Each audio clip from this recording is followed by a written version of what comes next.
Merci de nous rejoindre 20h, Madame, Monsieur, bonsoir. À la une ce soir, il n'y a pas de risque à investir en RDC. Une étude de Bloomfield sur la période allant de juin 2022 à juin 2023 le démontre. Les résultats ont été publiés aujourd'hui au cours de la conférence Risque Pays RDC tenue à Kinshasa. Gestion intégrée des déchets dans la capitale. Pour la première fois, la ville va quantifier de manière fiable la production des déchets. Un contrat a été signé entre le gouvernement et les privés pour la réalisation d'une étude de faisabilité du dit projet. Au Kasaï, des infrastructures métalliques sont en route pour remplacer l'ancien pont Kamwisha détérioré. L'Office des routes accélère le plan de réunification du pays par voie de communication pour faciliter le déplacement des populations et la traversée des marchandises. C'est tout pour les titres. Madame, Monsieur, bonsoir et bienvenue à toutes et à tous. La RDC garde son leadership dans la gestion de la question sécuritaire dans l'est du pays. Cela a été rappelé dans le compromis trouvé hier à l'issue du sommet quadripartite de Luanda, rencontre qui a réuni des chefs d'État africains dont Félix-Antoine Tshisekedi Tshilombo de la RDC. Le président congolais Félix-Antoine Tshisekedi Tshilombo a fait l'aller-retour ce mardi 27 juin de Kinshasa à Luanda, Luanda-Kinshasa, pour participer au sommet quadripartite sur la situation sécuritaire à l'est de la République démocratique du Congo. À la table de discussion, ont pris part également les chefs d'État de la région, dont Joao Lorenzo, l'hôte de l'événement, le président gabonais Ali Bongo Ondimba, du Burundi Evariste Ndayishimiye, le président du Zimbabwe Emerson Mnangagwa, ainsi que Uhuru Kenyatta, ancien président du Kenya.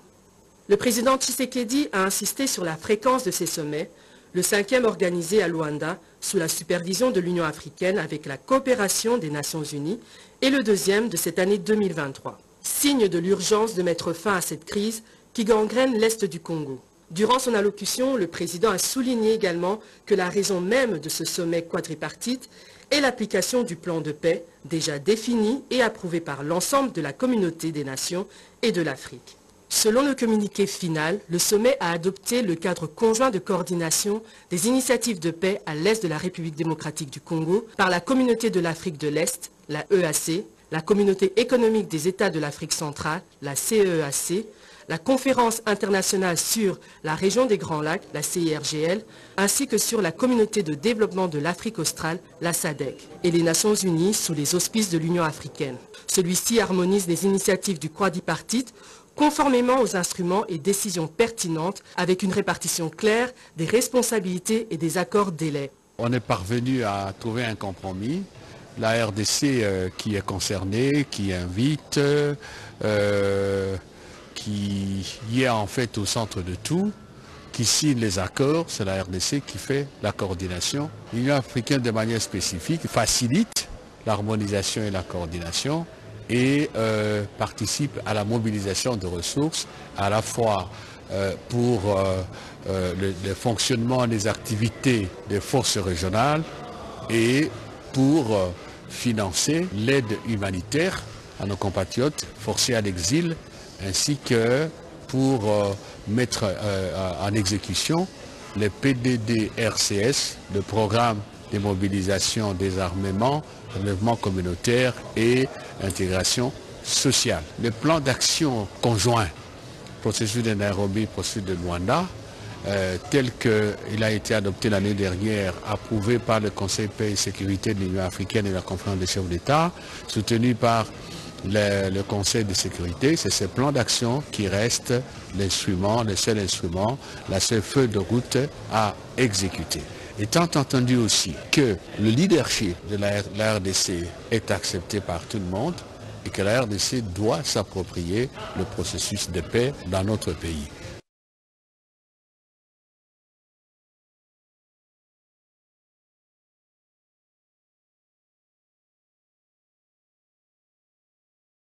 IRGL n'est pas un organe ou un mécanisme nouveau.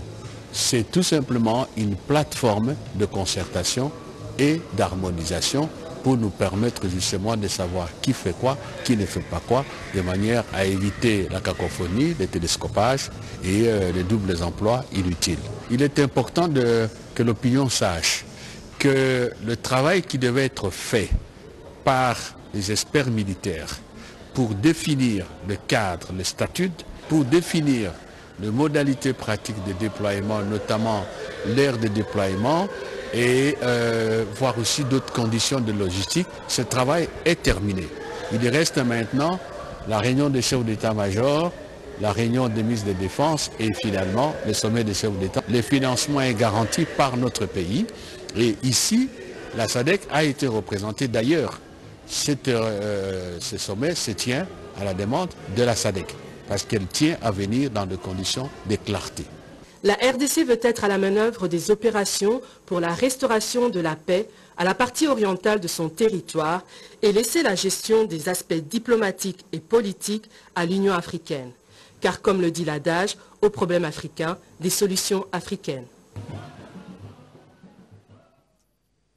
La RDC sur la liste des meilleures destinations des affaires dans le monde. Un rapport d'une étude sur la cartographie de risque modéré investissement publié aujourd'hui l'a prouvé. Rapport présenté au cours de la 2e édition de la conférence Risque Pays RDC, cérémonie à laquelle le Premier ministre a pris part. Reportage de Patti Tondouango Kizunda, Ida Tongo, Julien Piana. Cette conférence a connu 3 temps forts. D'abord, la présentation du rapport de la cartographie des risques d'investir en République démocratique du Congo dans la période allant de juin 2022 à juin 2023.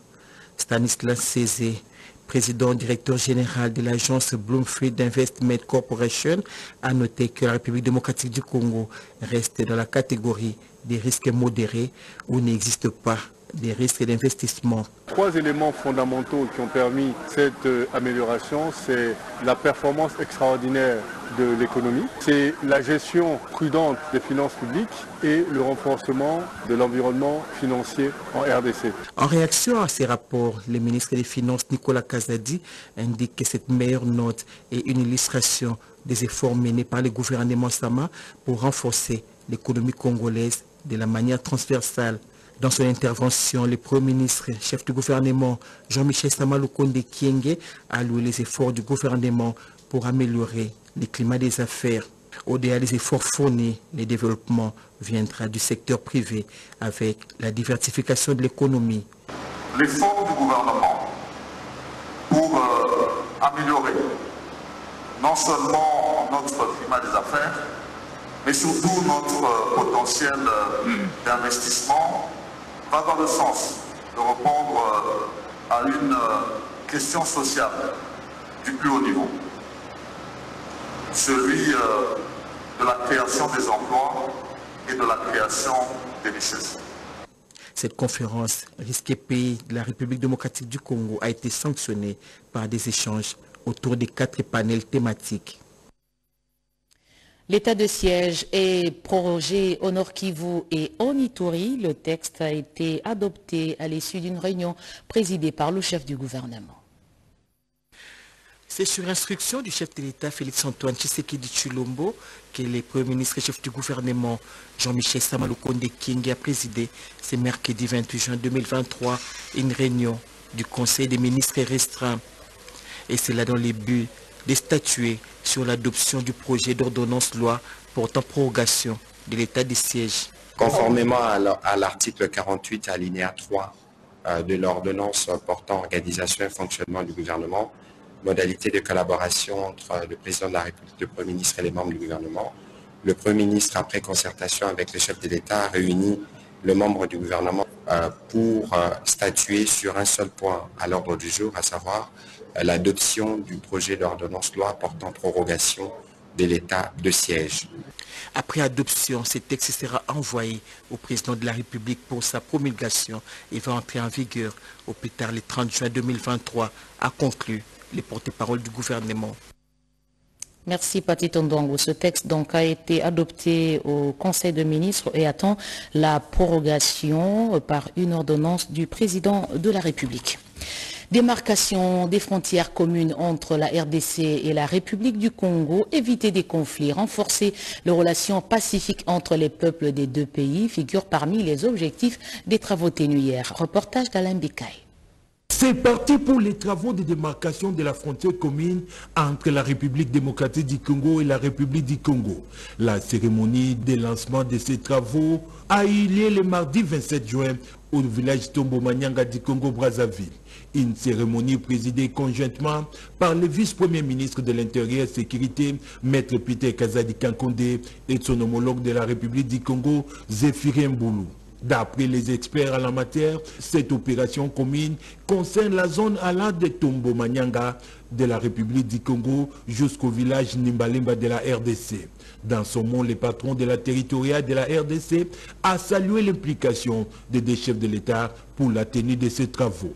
Maître Peter Kazadi Kankonde a aussi souligné l'importance des démarcations des frontières et cela s'inscrit dans le cadre d'une relation pacifique entre les deux États. Les frontières sont indispensables à la paix et à la sécurité. Là où elles sont fermement acceptées, elles permettent des relations pacifiques et profitables avec les voisins ainsi qu'une croissance socio-économique. Là où elles sont controversées, elles suscitent des conflits, détruisent des vies humaines et ravagent des pays.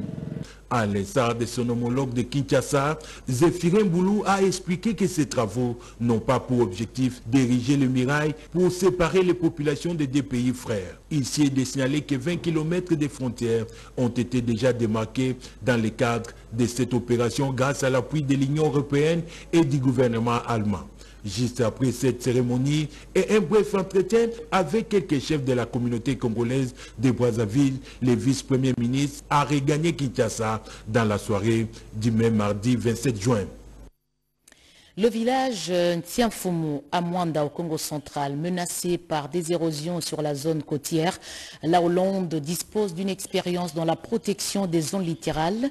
Jean-Pierre Kiwakana, président du Conseil économique et social, a consulté son ambassadeur accrédité en RDC pour un échange d'expériences. Reportage d'Annie Balaka.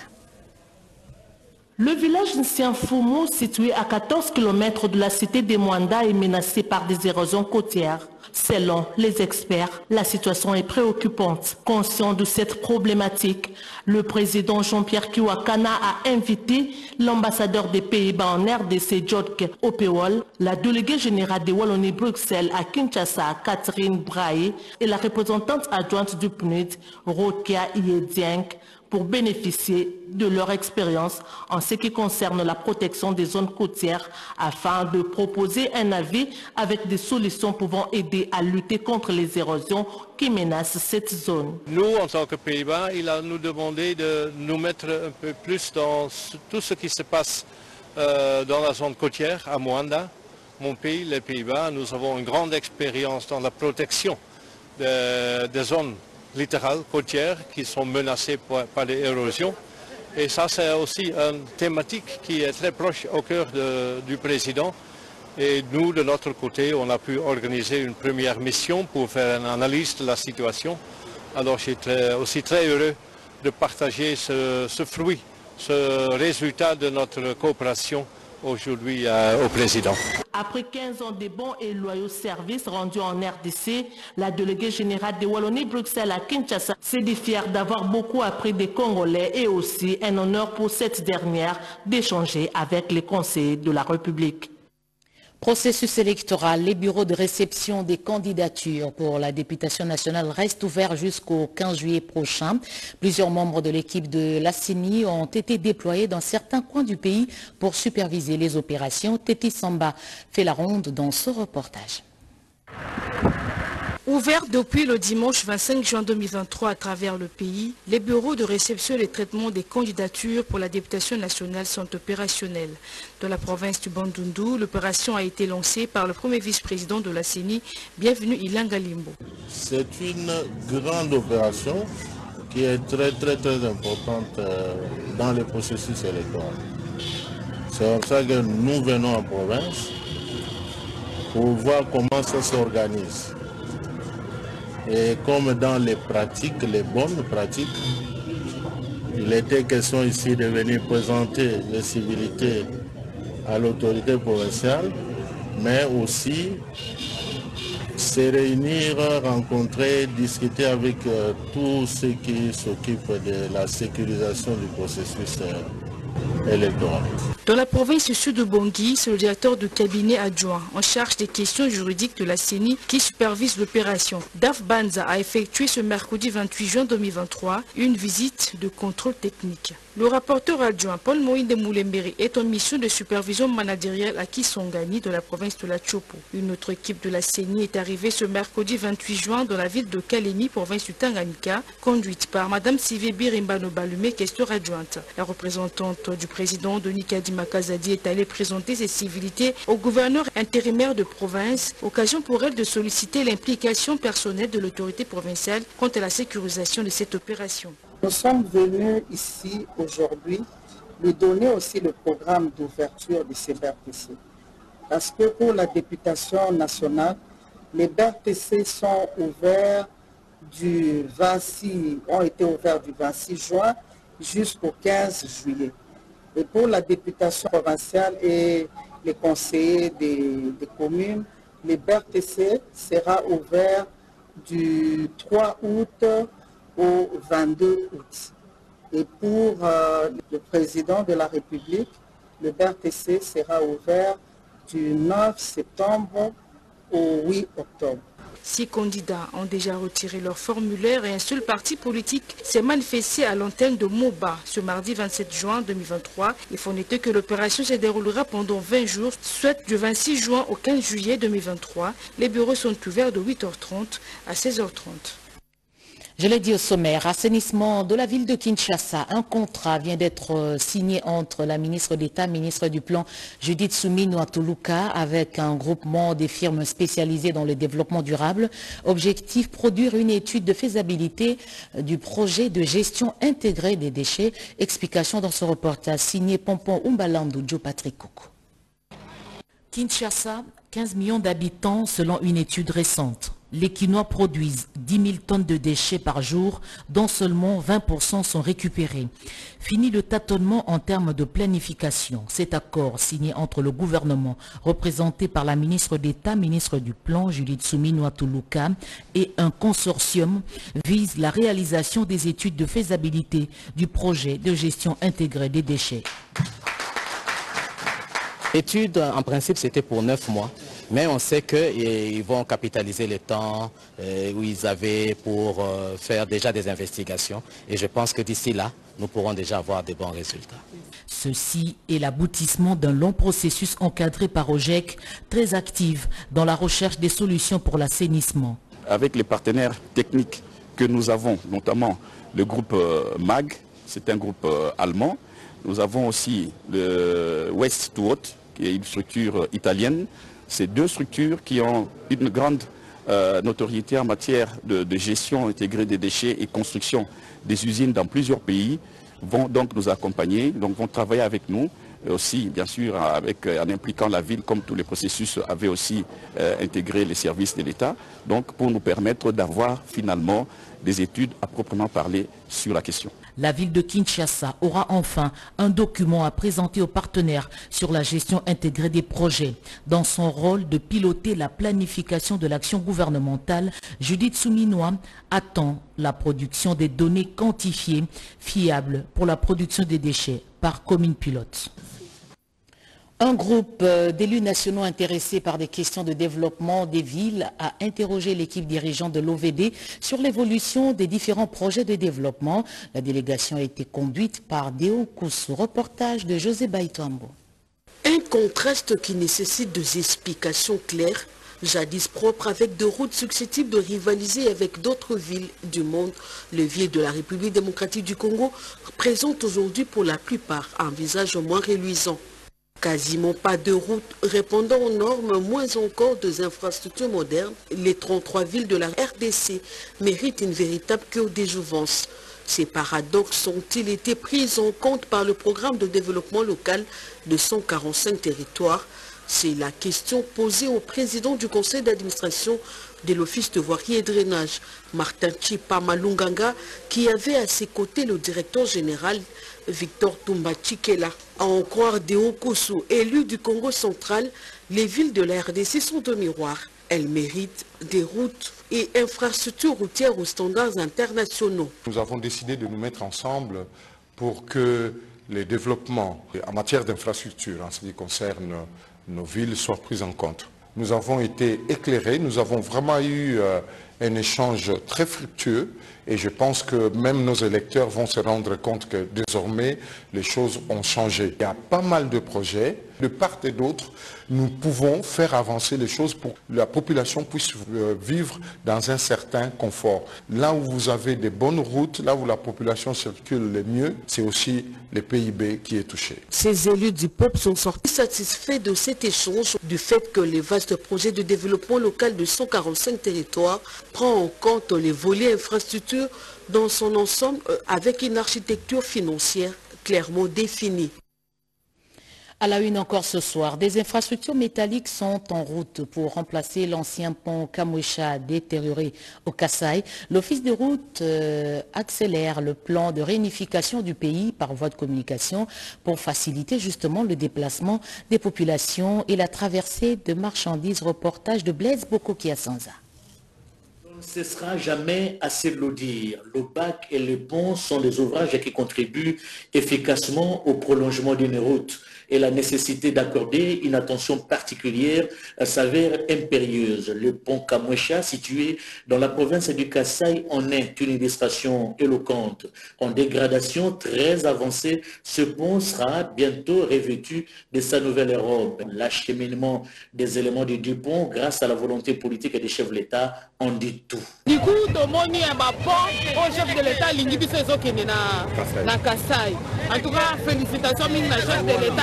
Mais la deuxième mandat. Voilà un gros camion, il est pas en train d'aller à Kamwesha. Donc vraiment, c'est l'un des aspects aussi. Le président de la République, pendant notre mandat, nous avons signé 3 contrats. Le premier contrat était de 44 ponts, le deuxième était de 60 ponts, et le troisième qui est de 201 ponts. Là, un pont est en train d'aller au Kasaï. C'est pour vous dire que le projet du chef, c'est une réalité, le projet de pont ici. Nous sommes à Bachamba, mais vous voyez déjà le pont en train de partir à Kamwesha. Donc vraiment, le président Fachi, merci beaucoup parce qu'aujourd'hui nous aurons des routes, nous aurons des ponts, donc on a tout. Donc un mandat réussi. Kamwesha n'est qu'un cas parmi tant d'autres car la détermination est de mise pour l'Office des routes d'en faire autant sur l'ensemble du territoire national. 30 juin, date de la célébration de l'accession de notre pays à la souveraineté nationale et internationale. À cette même date, il est prévu une journée d'action de grâce au stade de Martyrs. Les organisateurs de cette cérémonie l'ont annoncé au cours d'une conférence de presse. Reportage de Johnny Dada Chabani.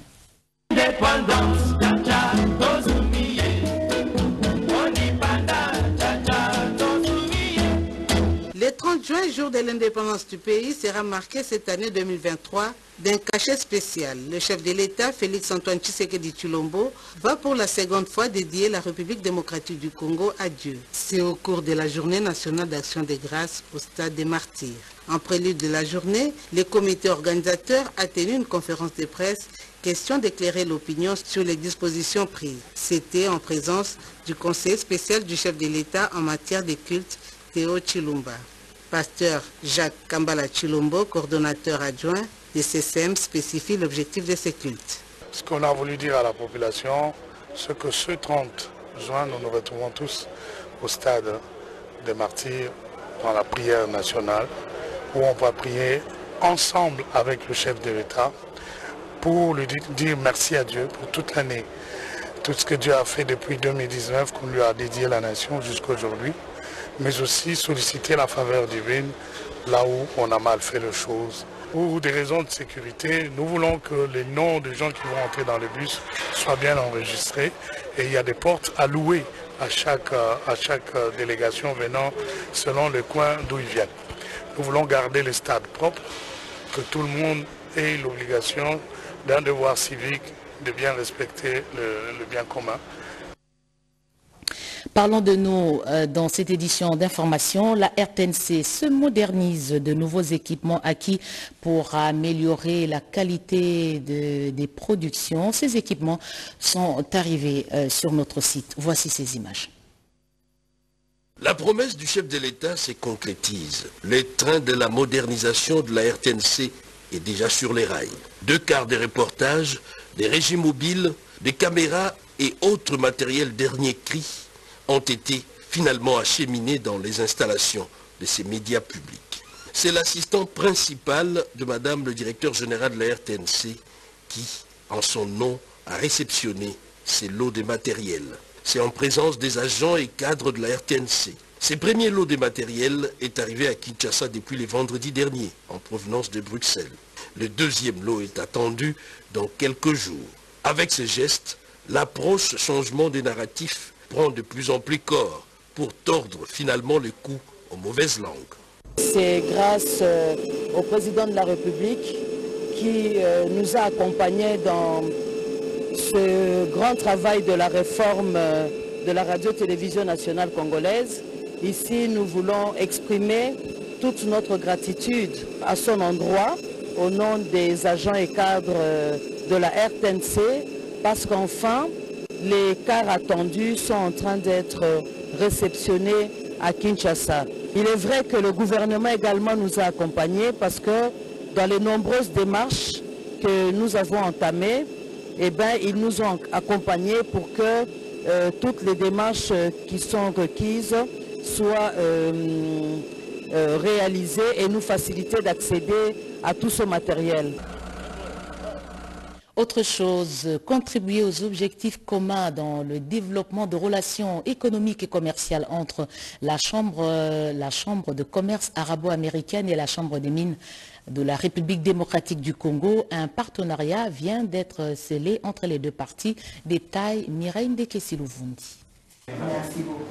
La FEC, à travers la Chambre de mines RDC et le consortium, la nationale américaine, Chambre de commerce arabe, NUSAC, font preuve d'un partenariat. Tout a commencé par un briefing de la coordinatrice de la Chambre de mines, Bernadette Poundou, qui reprend du service après avoir connu la perte d'un être cher, a démontré à la dite délégation conduite par l'ambassadeur de la Tunisie en RDC, la contribution de cette chambre à l'économie nationale. C'était en présence du secrétaire général de la dite chambre. Dans les concrets, un accord a été signé entre les deux parties sous la conduite du président de la Chambre de mines, Louis Watoum, dans le but d'encourager les commerces et l'investissement entre les deux parties, identifier les opportunités de coopération dans divers domaines commerciaux. Un des points saillants de ce projet, au-delà du fait que nous parlons de mines, mais nous parlons de cette jeunesse africaine qui a besoin de voir des investissements qui va en elle pour qu'elle puisse jouer son vrai rôle d'agent de développement économique. David Amod, président de la NUSAC, s'est dit honoré de contribuer à l'atteinte des objectifs communs. Les mines, c'est le centre de l'économie ici. Le partenariat avec Chambre de mines, notre chambre, à mon avis, c'est une opportunité extraordinaire pour le partenariat, échanger des opportunités pour la jeunesse entre les deux pays. Journée chargée pour la Chambre de mines qui a par la suite reçu en audience la délégation de la CGS, membre de la FEC, spécialisée dans la certification des échantillons miniers. Elle tient ainsi à accompagner l'État congolais dans l'assainissement du climat des affaires en RDC. Rideau sur le 3e forum national consacré à la vaccination et à l'éradication de la poliomyélite en République démocratique du Congo. Ces travaux ont été clôturés par le président de la République. Reportage de Blandine Zovo et Coco Molicho.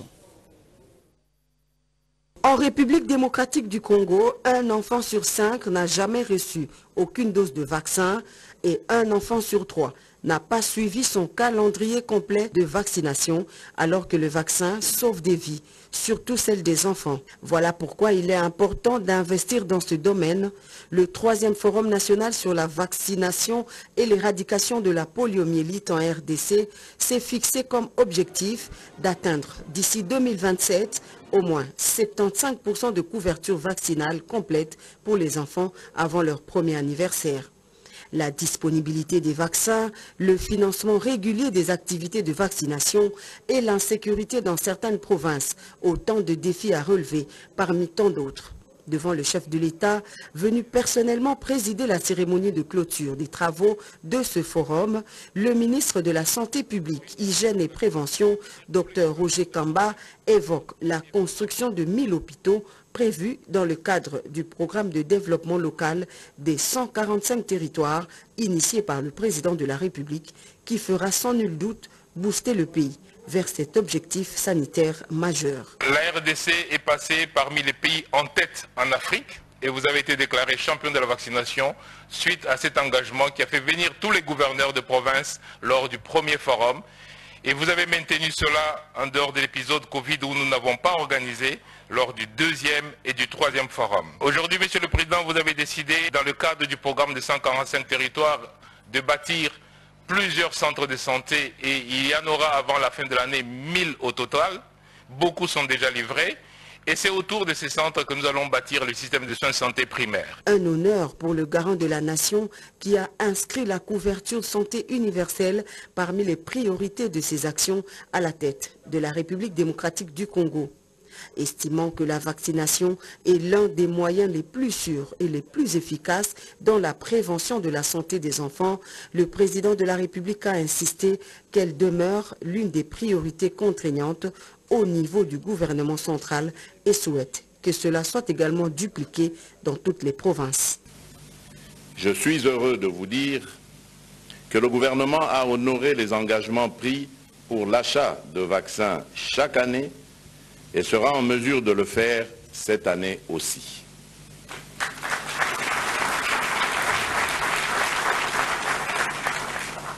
Plusieurs provinces ont aussi commencé à soutenir financièrement la vaccination. Le programme concentre désormais ses efforts en faveur des enfants les plus vulnérables, les enfants dits zéro dose, qui ne sont à ce jour pas du tout immunisés. Les objectifs que nous visons sont d'autant plus importants au vu des épidémies de rougeole et de polio qui se veulent toujours plus résilientes, en témoigne leur recrudescence ces dernières années dans notre pays. Comme lors des précédentes éditions, ce troisième forum de haut niveau s'inscrit dans le cadre des engagements du gouvernement de la RDC de faire de la vaccination et de l'éradication de la poliomyélite l'une de ses priorités, suivant la vision du président de la République. Le chef de l'État a clôturé ses travaux avec une mention spéciale à tous les partenaires financiers et techniques de la RDC pour leur apport considérable dans le domaine de la vaccination.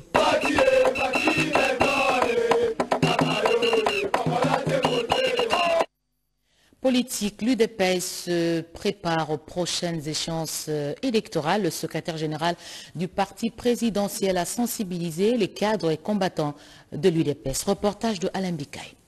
La tradition était encore respectée le mardi dernier à l'Union pour la démocratie et le progrès social. Les cadres et combattants ont répondu à l'appel de leur secrétaire général pour une matinée politique convoquée à la veille. En chef des troupes, le numéro 1 du parti présidentiel a galvanisé ses états-majors sur les élections de décembre prochain. Selon Augustin Kabouya, son parti est prêt à aller aux élections et affronter n'importe quel candidat, car le candidat Félix-Antoine Tshisekedi Tshilombo a un bilan à présenter au souverain primaire. Poursuivant, Augustin Kabouya a alerté de la base de son parti sur les stratagèmes mis en place par l'opposition pour qu'on n'aille pas aux élections. Au lieu de se préparer pour aller aux élections, les opposants étaient dans la distraction et les injures contre le chef de l'État, a-t-il indiqué. Selon lui, ces politiciens en perte de vitesse sont allés engager même les serviteurs de Dieu pour des fins politiques alors qu'on ne joue pas avec ces derniers sous peine d'être maudits jusqu'à la 3e génération. La fuite en avant du leader de la Mouka prouve que les opposants ne sont pas prêts pour aller aux élections, a martelé Augustin Kabouya. Le temps des conciliabules politiques pour les partis du pouvoir appartient au passé car la population a déjà mis fin à ces pratiques aux élections de 2018. Au cours de cette manifestation, le chef de l'exécutif national de l'IDPS a appelé des présidents fédéraux à s'apprêter avec des listes de candidats du parti à Kinshasa pour leur dépôt à la CENI. Augustin Kabouya était tenu à faire la restitution de sa mission au Niger dans le cadre de l'International socialiste. Un autre temps fort de cette manifestation était l'annonce de sa candidature à la députation nationale dans les circonscriptions de Moamba-Kinshasa. Du mouvement d'éveil patriotique dit Debout Congolais, c'est bien cela? Effectivement. Merci de répondre à notre invitation. Alors, vous projetez d'organiser 2 activités de manière simultanée. C'est où et quel est l'objectif? Premièrement, nous comptons organiser une marche de protestation contre la complicité de la communauté internationale sur la guerre de l'Est. Nous avons constaté qu'en dépit de tous les efforts que les chefs de l'État a déployé pour mettre fin à cette guerre, pour qu'on puisse retrouver la paix. En dépit de tout ce que les autres ont aussi mené comme mouvement pour chercher cette paix-là, la paix ne nous est toujours pas arrivée. Alors nous avons compris que les officiels ont fait leur travail. Malheureusement, pendant que les chefs de l'État les faisaient, il était seul. Il n'était pas accompagné de tout son peuple pour qu'on sente cette force-là dans la démarche. Et c'est pourquoi, nous avons pris la décision, cette fois-ci, d'emboîter les pas, afin que nous puissions vraiment trouver la solution. Parce que cette guerre nous ronge, cette guerre nous détruit, et cette guerre nous affaiblit davantage. Concrètement, qu'est-ce que vous organisez? Alors, la marche est organisée c'est vendredi 30 juin, qui est aussi une date historique et symbolique. Je sais qu'il y a aussi une organisation, une messe qui se tiendra, une rencontre de prière qui se tiendra, mais nous les tiendrons avant cette rencontre. Nous demandons à la population, ça c'est maintenant pour la cause nationale. Ça n'a aucune couleur politique, ça ne dépend ni de l'opposition, ni du pouvoir, ni de la société civile, mais de tous les Congolais. 26 ans de guerre, 26 ans d'atrocité, 26 ans de souffrance, 26 ans d'humiliation, c'est assez.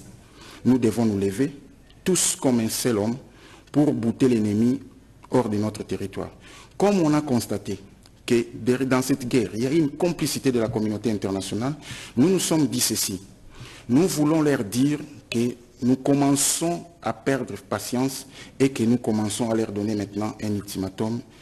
Au-delà de ça, je pense que nous serons obligés de leur demander de quitter notre territoire. Mais qu'est-ce que vous comptez faire le 30 juin? Alors, nous appelons toute la population à descendre dans la rue.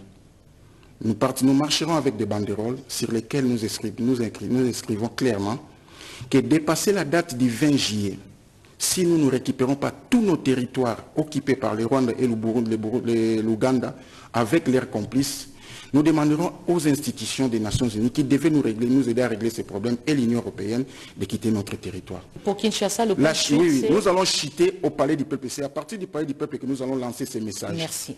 Donc voilà, c'est vraiment un appel national. Ça sera aussi dans toutes les villes de notre pays. Et je pense que c'est le seul langage qui reste pour faire entendre notre voix. Merci beaucoup, Pamphile Ouyeye. Je rappelle que vous êtes président international du mouvement d'éveil patriotique Debout Congolais. Excellente soirée à vous. Merci, madame.